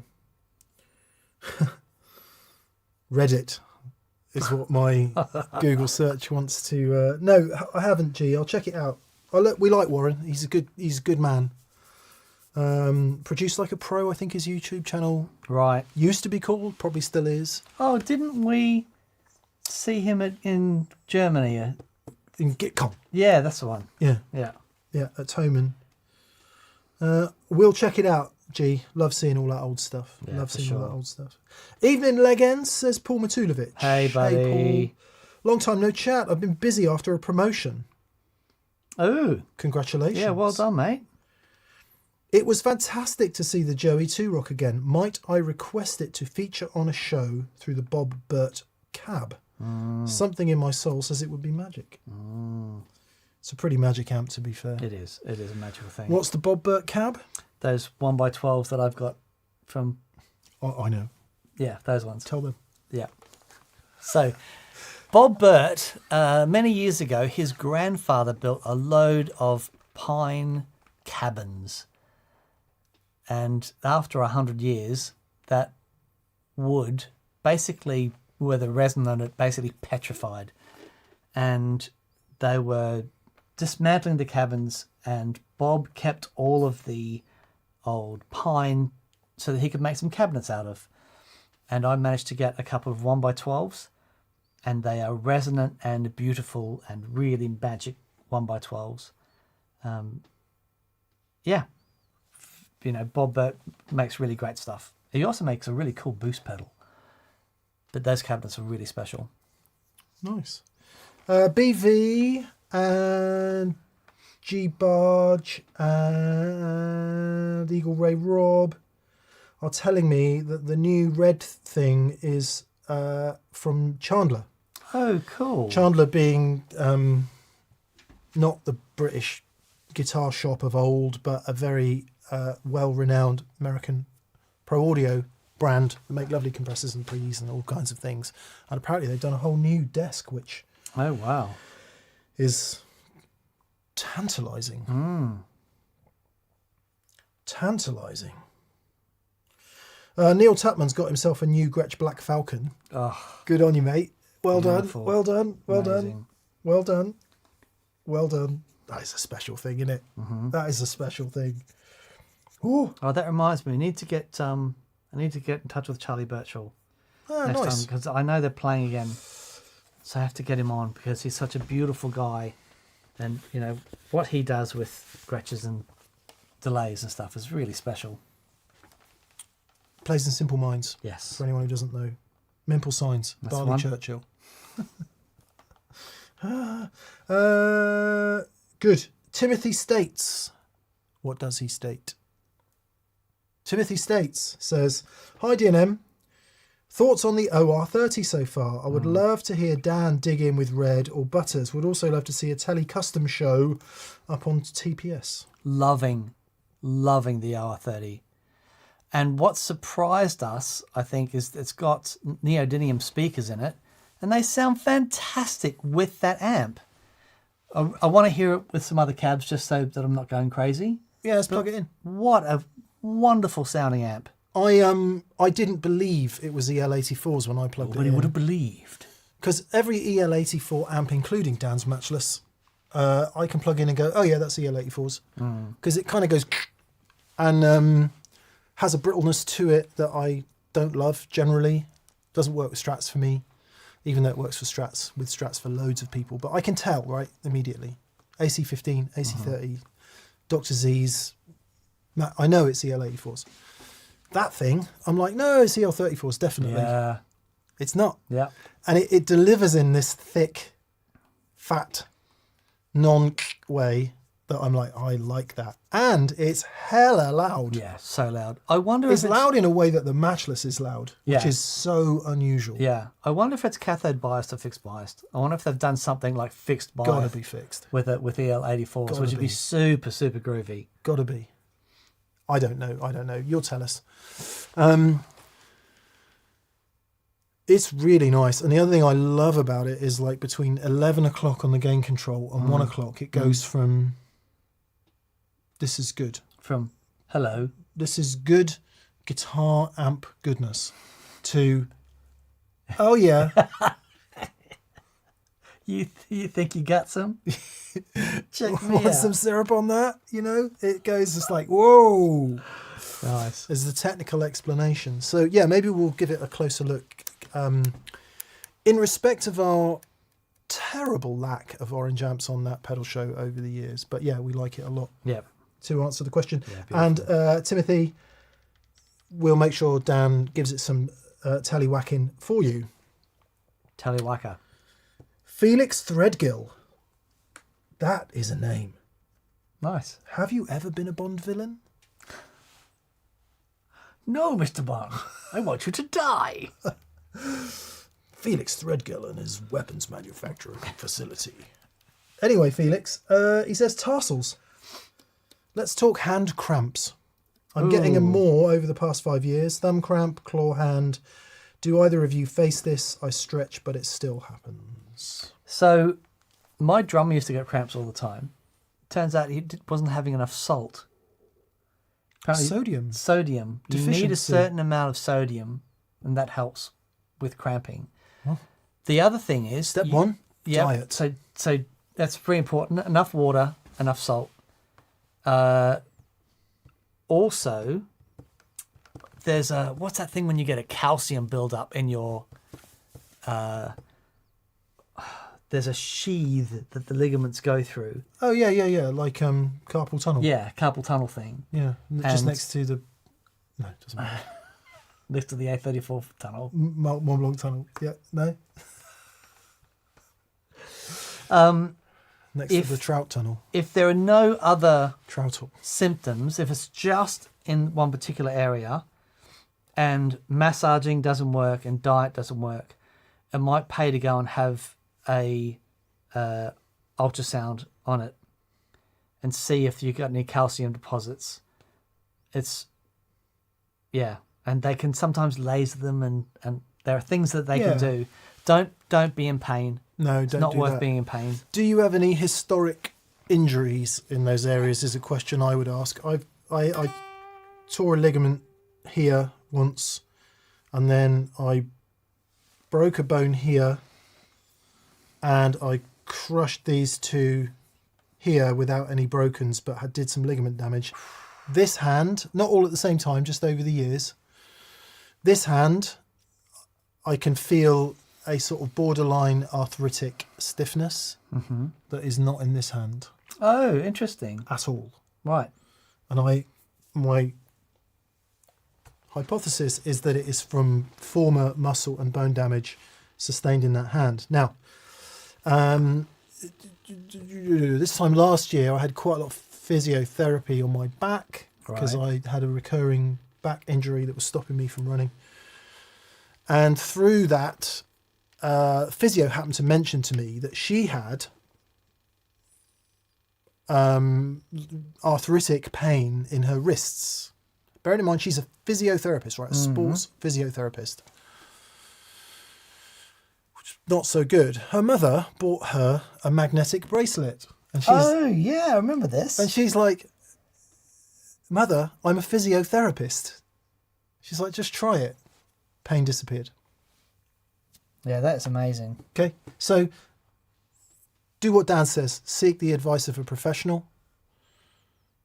Try the magnetic bracelet. I've actually just bought one and I'm waiting for it to arrive. So I'm going to see if it works in relieving whatever. The other thing to say is, does it get worse when it's cold? Mine gets worse when it's cold. Oh, wow. And if it's cold, it gets really actually quite painful. So I also think it might be from slapping a bass. Slapping the I bass. spent all year slapping the bass, and I'm using all these muscles in a way that I've never used before. Yeah, right. What's that? It's one of these. Yeah, there you go. What are you looking at, Dan? How many pieces I'm of trying wood? to see if that's a 1 or 2 piece body. Should be one. Yeah, I think it's one. Just making sure. Yeah. I'll have to double check these things. Wish It's you well, mahogany. Felix. Go and definitely go and see someone because we're not doctors. Yes. As thank you for confirming that, BV. He says, no, we are not healthcare experts. No. Go to the doctor's office. But I would say, and again, with the Dan disclaimer,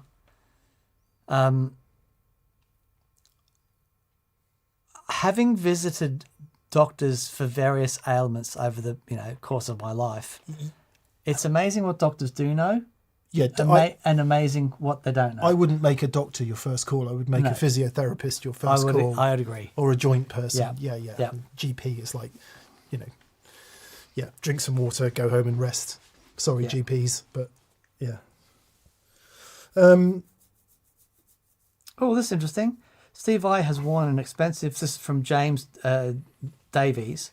Steve Vai has worn an expensive magnetic bracelet for many years after being told by a doctor that he probably had arthritis in his hand, and it hasn't bothered him after that. Yeah, I've heard it from a few people. So, and there is, for those of you going, oh my God, mumbo jumbo, there is some science in it. Apparently it's something to do with particles in the blood or something. Yeah. Something. I don't know. As Iron. As Dr. Mick in Loaded magazine used to say, I'm not a doctor, but I'll have a bloody good look. I like it. God, do you remember when Loaded was acceptable? Anyway, Oh, I'd love a water. Oh, I was supposed to get you a water earlier. Sorry, mate.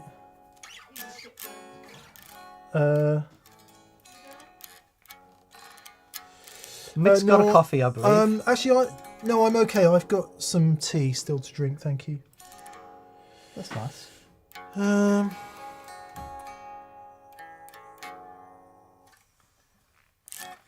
An actor once talked about not eating refined sugar and how his joints stopped hurting after a week, Yeah. says half number 9. Yeah. Anti-inflammatory stuff. Just as, you know, we're not health experts. Just stop eating refined sugar. Yep. Just stop it. I've fallen off the wagon a little bit lately. I mean, as we say, not as we do, obviously, but it's just awful stuff, isn't it? It's just terrible. Awful There stuff. is nothing... You never need sugar, like the refined sugar, there's sugar in fruit and all that sort of stuff, but sugar is the one thing that you don't need. Yeah. You can live well without sugar. Yeah. Anyway, let's move along. I keep dropping the pics.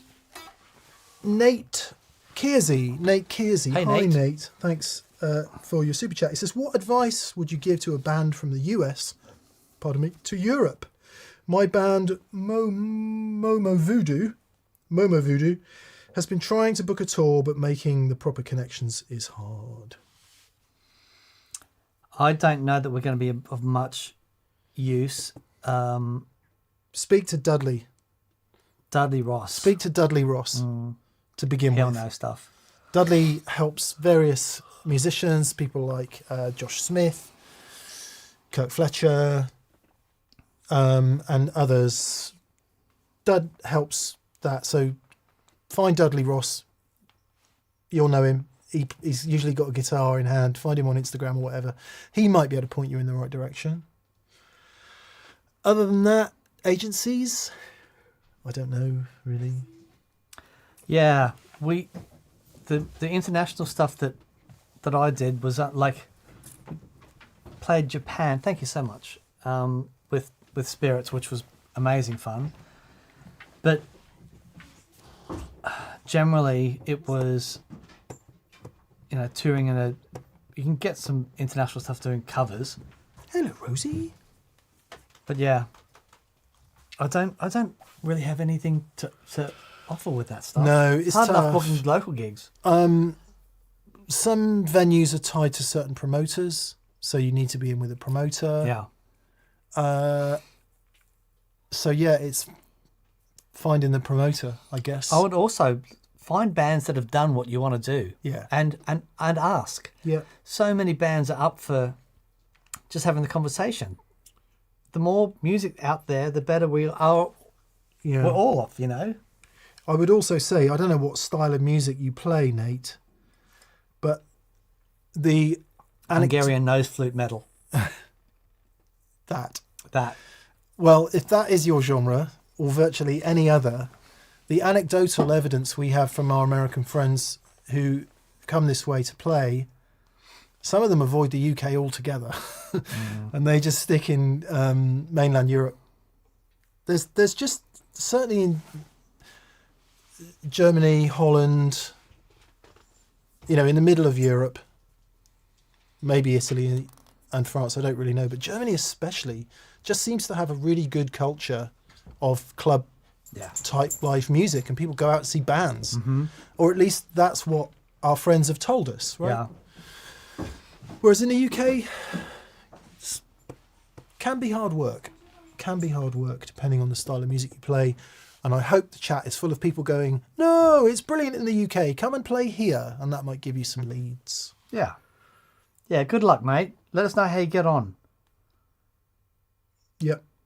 Mark Kember, how are you, Mark? Hey, mate. He says, do you find even transparent drive pedals change your tone too much? And do you have any suggestions? And when do you want Transit Van back? Let's do it, Mark. Let's do it soon. Let me know when you're available, mate, and we'll swap the Rookie back for Transit Van. And maybe Transit Van could become our baritone Strat, Dan. Ooh. I love that guitar. Yeah, it's a great guitar. Great the guitar. neck's just a bit too small. It's just a bit too small. Okay. To the question. To anyone who doesn't know, Transit Van is an American vintage 59 Strat black with a white pickguard. Rosewood board. It's on loan to Mark, who loaned us a 6-string Ricky. And we need to just swap them back. Yeah. It's called Transit Van because I went to pick it up in a Transit Van the same way that Billy Gibbons went to pick up Pearly Gates in a Packard car called Pearly Gates. I love that. Just to continue the story. Transit Van. So, whoever coined the term transparent overdrive needs a bit of slapping. Sean Eric Brooks says the idea of transparent overdrive is dumb. It's pretty dumb. It's pretty dumb. But we know what you mean, Mark. We know what you mean. Because So we it's- use the term all the time. Yeah, so it is an overdrive that doesn't have like a fundamental shift in the EQ. But it still has EQ shifts. It can't not. Just the fact that you are limiting some frequencies are going to limit earlier than others. So if you think of like a tube screamer, it's got a big mid hump in it. Something like a blues breaker. Blues breaker's the Marshall one. Blues driver, blues breaker, blues breaker. The Original blue one. Yeah. And that was The tube screamer that everyone can love. exactly. So that the blues breaker is more natural sounding. It doesn't have massive 1K spike, but it still has a mid lift. But it's the whole transparent thing is silly. However, there are so many of those wonderful sounding low gain overdrives, and it all depends on the guitar, the amp, the way you play, that finding one that works. My favorite has always been the King of Tone. I love that circuit, which is based on a blues breaker, but is different. I think it's a really magic sounding thing. Other great ones to try, the Kingsley Page is wonderful. The Paul Cochran Timmy is fab. There's just loads of them. Or the other way to do it is to have your amp on the edge and just use a boost. Yeah. Like an EQ pedal. if you have like I don't know, let's say forgive me, Mark, I can't remember what amps you like, but if you like Voxy amps, for example, they are into overdrive really quick. Yeah, that's right. And it's such a beautiful sound that a boost is really all you need. Same with a Marshall. If you've got a Marshall just on the edge, or a Deluxe Reverb, God, it doesn't matter. You could use something like this. Oh man, just that. Amazing. Now, that's the Thorpe Heavy Water, right, which is the boost side of the Dane, and then another one that's a slightly different. You want transparent, that's it. Yeah, that's incredible. So you're not asking it to do any overdrive, you're asking your amp to overdrive, but you're making your amp overdrive with that. I think that's the way to do it, personally. Yeah. If you're finding, as you say, overdrive pedals just change it too much, get the amp to its giving in point, treat it to something like that. Yep. The hot cake as well from Crowther Audio is another spectacular low gain. It goes to high gain really well as well, but it doesn't mess with the fundamental EQ curve too much. Depending where you've got that presence control. Exactly. Yeah, exactly. Yes. Yes. There you go. Hopefully that will help Mark. Greer Lightspeed, a lot of people are saying, yep, Greer Lightspeed is another good one. Let me know, Mark. I'll come to you this time if you want, to save you travelling, and we can swap the guitars back over. Looking for the coveted 2026 bookend. High TPS fam, says Plexico. So Duncan was first in and last out. Thank you, Duncan. I'm just going to check that that actually is the case. It is. Thank you, Duncan, for your continued support and generosity, and everybody else who super chatted. Dan, you got a competition to mention, haven't you? Do I? Haven't you? For TPS? Aren't you doing a competition on the gig rig? I am. Yeah. Do you Okay. think they might like to know about it? Oh, well, okay, yeah, amazing. So on Gig Rig, we do a weekly Wednesdays at 4 p.m. Just a little thing on answering Gig Rig questions, and where Jake, Joe, and I just muck about. But we've done it to start off the year because it was our 20th anniversary last year. I've built a pedal board that's got an Atom S, and it's got some really cool things. The Chase Bliss Preamp Mark II. It's got a collider on there, and it's on one of our small pedal boards, and built it up. It sounds amazing, and we're giving it away. And I think the competition finishes on February, I want to say the 18th. I'm not exactly sure. But if you go to the Gig Rigs YouTube channel, you'll see in the description there's a link to Gleam on there, which will take you through if you want to check it out and enroll, and you might be in with a winning chance. What's the total prize value of a prize like that, Dan? It's a lot.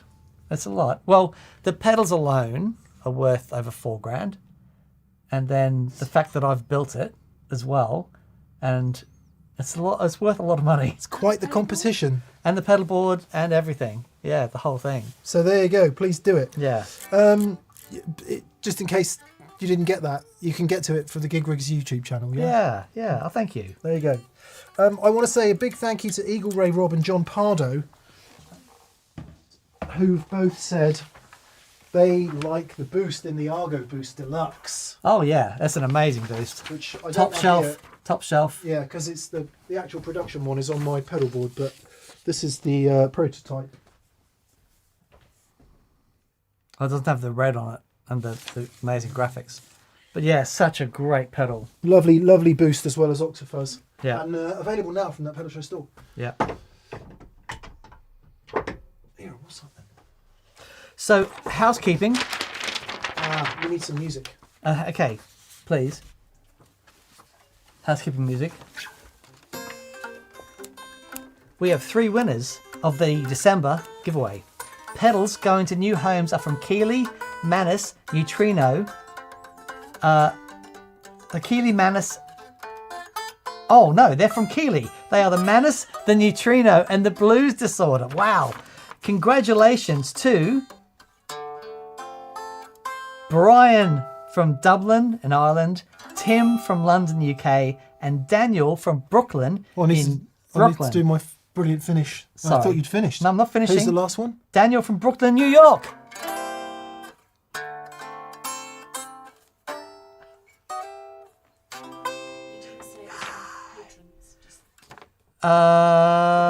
This is for patrons. Yes, this is for patrons. Yes, for TPS patrons. Thank you all so much.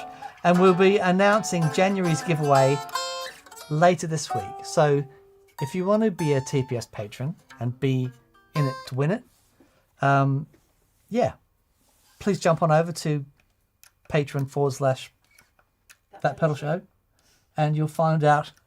There's an echo. There's an echo in here, and you'll find everything that you need to know is there. Also, about Experience Days. Can we have Experience Day music? Experience Days. Thanks to everyone who bought a ticket for our next batch of 2026 Experience Days that went on sale Friday. We are extremely grateful that so many people want to come and hang out with us so much. Thank you so much, because it took us, all the tickets were sold out in 5 minutes. It was amazing. So we understand that so many of you want to come and hang out, and it's really cool. Hey, check this out. So we want to find out another way that we can do it as well, and do some we're working on it, because we only have so many spots. So we are working on another way that we can do it and interact with some more of you beautiful people. And you can hear, yeah, there we go. Well done. Is that all right? Thank you very much. Thank you very much. I'm a professional. Hang on, you've got. Now I want Sorry. to get my famous bit on the end.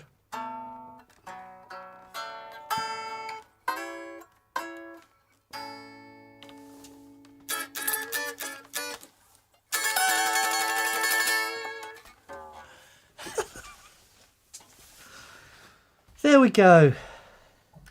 Well, thank you, everyone. Netflix, you know where to find us. Yes. That's all I'm saying. Yep. Yep. That is all Our I'm people saying. will talk to your people. We'll sort it We're out. surprisingly affordable. Good. Thank you, everyone, for being with us. As I said, it's Remy Harris. I keep wanting to call him Remy Martin. That's bad, isn't it? Remy Harris this Friday on the show, and it's really fascinating. I learned a lot. Unfortunately, Dan was having his hair done, so he couldn't make it. But My hair singular. It takes requires a while. lot of attention. Takes a while. And then, yeah, more of this next week. Next week. Thank you very much for being with us. Yeah. Have a good week all. Cheers, be safe. And hype, says everybody. Yeah. Dan, shall you play us out?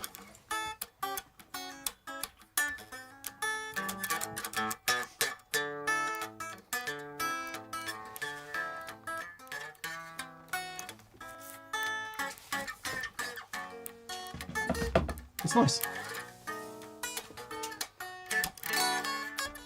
See you later, everyone.